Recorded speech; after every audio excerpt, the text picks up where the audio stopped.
Bien entendu, nous sommes aujourd'hui, la situation économique nous incite tous,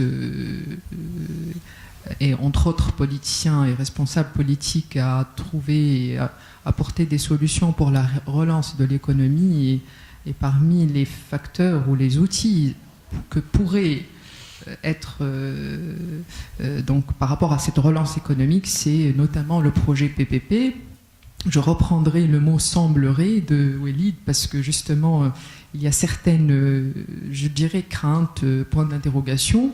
Alors dans le cadre de la commission, il y avait donc une orientation générale, c'est que oui, effectivement, ce type donc de mécanisme et de partenariat pourrait certainement apporter un plus aujourd'hui, étant donné les difficultés que venez de citer, difficultés financières, difficultés de management, de projets, de services après-vente, entre guillemets, de maintenance, etc., que nous voyons, que nous vivons tous les jours, citoyens tunisiens, notamment par rapport à des marchés publics, des services publics, etc.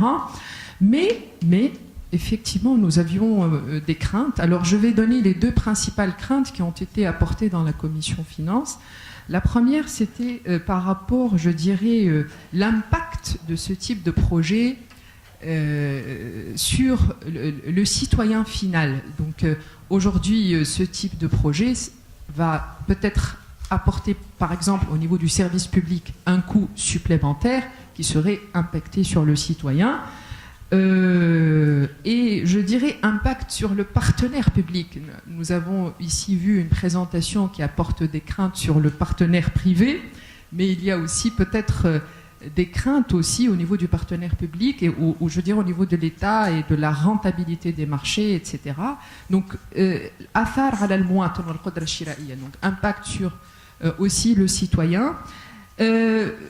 La deuxième crainte qui était, que nous avons, nous, en tout cas, maintenant je vais parler au nom même du parti, que nous avons adopté, ce sont des craintes par rapport à la gouvernance, par rapport aux malversations, corruption, etc., qui aujourd'hui, nous sortons d'une réforme, je dirais, de la loi sur les commissions de marché. Nous avons vécu et nous avons un historique un peu au niveau de l'administration par rapport à ce type de marché et nous voulons que ce type de projet, étant donné certaines failles, hein, comme dans certains articles sur des projets de gré à gré, etc., donc il y a quand même des failles qui pourraient être une autoroute hein, vers la continuité malheureusement de certains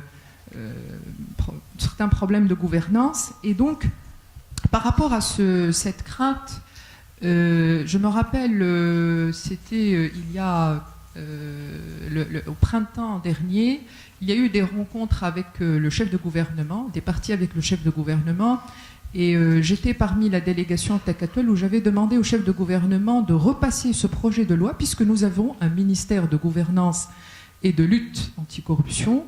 Nous avons demandé au chef de gouvernement, donc pas en tant que commission mais en tant que parti, à ce que le projet de loi repasse au ministère de la Gouvernance pour le réétudier sous l'angle gouvernance, comment verrouiller, comment utiliser les indicateurs, comment utiliser des verrous qui sont en utilisant le benchmark international pour complètement le mettre à niveau, pour le verrouiller par rapport à ce type de danger. Et c'est ce qui a été fait, effectivement. Donc le retard, peut-être aussi, est quelque part dû à ce deuxième passage par ce ministère, où nous avons eu donc tout un rapport sur un ensemble de recommandations, d'amendements dans ce sens. Donc comment aujourd'hui revoir les commissions de contrôle qui vont, elles, contrôler non seulement l'adoption des marchés, mais aussi le suivi, par qui celles seront-elles composées, comment garantir son indépendance, etc. Et donc aujourd'hui, si nous allons, donc courant de cette semaine prochaine, nous allons rediscuter au sein de la commission, ce projet de loi au vu de ces nouvelles recommandations. Dernier point, et bien sûr, je ne vais pas. C'est par rapport, je dirais, nos recommandations seraient justement, et là, au niveau de l'exposé, c'est intéressant de voir l'impact sectoriel du projet PPP.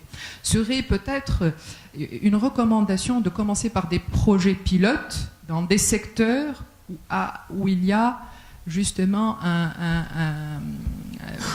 plus de chances de réussite, plus d'expérience, je dirais. On sait que dans les services, dans l'éthique, je dis dans l'éthique parce que c'est pas parce que je suis ancienne d'éthique, mais je sais que aujourd'hui il y a des projets prêts, intéressants, et où le PPP pourrait être tout de suite mis en place, et ça pourrait être un des premiers success stories.